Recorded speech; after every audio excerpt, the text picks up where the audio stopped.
안녕하십니까. 국민의힘 정부정책감시특위위원장 이영입니다. 감시특위는 대한민국 헌법 제61조에 국회는 국정을 감시한다는 국회의 기본 책무를 수행하기 위해 작년 10월 11명의 의원들로 구성되어 출범했습니다. 지난 5개월간 우리 특위는 각 상임위별로 국정감사와 예산안 심의를 통해 문재인 정부의 부실 사업을 파헤치고 실정을 바로잡기 위해 노력해 왔습니다. 수차례에 걸친 회의 및 비대면 토론회를 진행했고, 당초 지난해 12월 대국민 브리핑 토론회를 통해 그 결과물을 국민 여러분들께 보고드리려고 했으나 코로나 상황으로 오프라인 행사 개최가 여의치 않았습니다. 이에 그간의 특위 활동을 정리하고 특위의 성과와 앞으로의 계획을 담아 국민의힘 정부정책감시특위 2020년 활동 보고서를 출간하게 되었습니다. 앞으로 특위는 본 보고서를 기틀 삼아 지금까지 밝혀진 정권의 무능과 실정에 대해 예산 삭감과 법률 재개정 등 필요한 후속 조치를 취할 계획입니다. 또한 민생, 경제, 공정, 안전, 미래 등 분야별로 코로나 위기 극복, 경제 활력, 민생 부담 경감, 공정사회 실현, 미래 성장 등 5대 분야별 세부 과제를 도출해 문재인 정부의 실정을 철저히 감시하겠습니다. 다음으로 권성동 의원님과 이종성 의원님께서 기자회견문을 낭독해 주시겠습니다.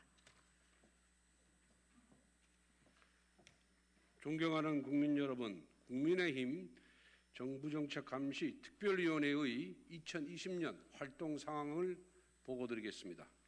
문재인 정부 들어 국가 재정 위기는 가속화되고 있습니다. 불과 1년 전에 약속한 6.5%의 재정 증가율과 40% 초반대의 국가 채무관리 목표를 백지화하며 포퓰리즘 본색을 드러내고 있습니다. 이는 임기 내에 원 없이 재정을 쓰겠다는 책임 방기이자 그 부담을 고스란히 미래 세대에게 전가하는 부도덕한 행위가 아닐 수가 없습니다. 민생도 파탄에 이르고 있습니다. 부동산 시장은 망가질 대로 망가졌고 무주택자들은 내 집 마련의 꿈을 포기하고 있습니다. 국민은 언제 끝날지도 모르는 코로나 터널 속에 고통받고 있지만 현 정부는 무책임한 방만 경영을 일삼고 있습니다. 이에 감시특위는 지난 한 해 동안 문재인 정부의 국정대 참사를 경제, 민생, 에너지, 복지, 고용 분야로 구분하여 관련 정책을 심도 있게 점검했습니다. 주요 내용을 말씀드리겠습니다. 첫째, 경제 분야입니다.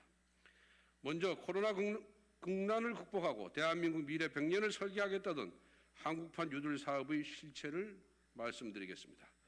한국판 뉴딜은 2021년부터 5년간 160조 원이라는 천문학적 혈세가 투입되지만 반년이 넘도록 한국판 뉴딜의 사업 목표, 추진 주체, 추진 계획, 진행 경과 모두가 불명확하거나 부실하기 짝이었습니다.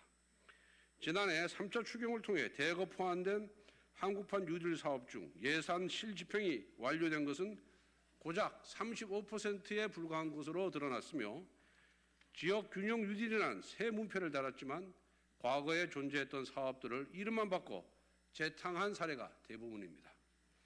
단순 알바, 단순 하드웨어 교체 등의 부실 사업들이 올해에도 대폭 확대 반복될 예정이며 투자처도 찾지 못한 관제 펀드 논란의 뉴딜 펀드는 올해 5,100억 원이 반영되어 부실에 대한 우려의 목소리가 높습니다. 둘째, 민생 분야입니다.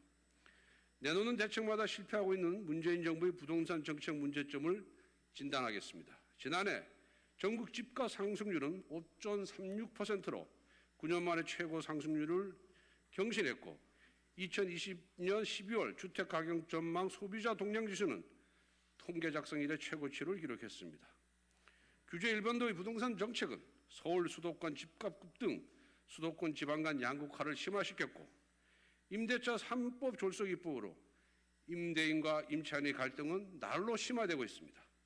또한 전세 대란 및 실수요자, 저소득층에게 세부담이 전가되고 있으며 징벌적 보유세, 거래세 인상 등 세금 폭탄 등 국민 고통이 가중되고 있습니다.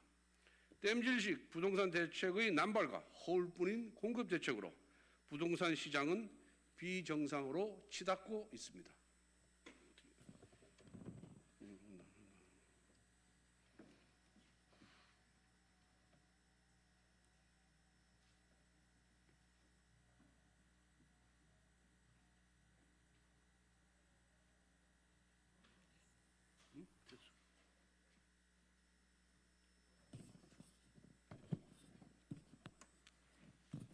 네, 이어서 세 번째로 에너지 분야에 대해서 위법, 무능, 졸속 탈원전 정책을 지적하고자 합니다. 문재인 정부의 무리한 탈원전 정책은 잘못된 확신과 편견에서 출발했습니다. 원자력을 배제한 채 졸속으로 밀어붙인 태양광, 풍력 난개발로 인해 최근 3년간 산림 훼손 면적이 3.3배에 육박하며 경제성 낮은 대규모 해상 풍력을 강행해서 에너지 적자 위기에 직면했습니다. 아울러 월성 1호기 조기 폐쇄를 위한 경제성 조작 사건은 무능을 넘어 부도덕한 정권의 민낯을 드러내며 국가 에너지 100년 대계의 근간을 흔들고 있습니다. 네 번째로 복지 분야에서는 국민을 기만한 문재인 케어를 지적하고자 합니다. 건강보험 보장성을 강화한다던 이른바 문재인 케어는 재정만 낭비하고 보장성 강화에 실패한 국민 기만 정책입니다. 백내장, MRI 검사비 등 무리한 급여와 추진으로 인한 풍선 효과를 막지 못해 국민 의료비 부담은 제자리이고 막대한 재정 투입에도 전체 건강보험 보장률은 고작 1.1% 상승에 불과하며 결국 문케어 이후 매년 가파르게 상승하는 건강보험료로 인해 국민 고통을 가중시키고 있습니다. 다섯 번째로 고용 분야에서는 공정가치를 훼손한 인국공 사태를 지적하고자 합니다. 공정의 가치를 훼손한 인천국제공항의 해고 사태는 문재인 정부의 불통, 정책 난맥상을 여실히 보여준 사건입니다. 비정규직 근로자들은 자유사 방식의 고용 안전성을 요구했지만 정부는 직고용 방식의 정규직 전환 추진을 강행해서 결국 47명의 노동자가 해고되었습니다. 이 과정에서 이면 합의서 작성, 무성의한 법률 검토 등의 문제가 발생했지만 결국 근로자 해고로 비정규직 제로를 만든 최악의 고용 사건이 아닐 수 없습니다. 이상으로 간략한 보고를 마칩니다. 지금까지 언급한 사안들에 대해 관련한 구체적인 문제점은 배포하는 자료집을 참고해 주시길 바랍니다. 존경하는 국민 여러분, 국가 예산과 정부 정책은 가치를 배분하고 실현하는 과정입니다. 국민의 대표기관인 국회에서의 심의 과정이 곧 가치 배분 과정이며 국민의힘 정부정책 감시특위가 그 책무를 다할 것입니다. 각종 현안을 상식의 눈높이에서 감시하며 국민에게 힘이 되는 정책 개발에 매진하겠습니다. 감사합니다.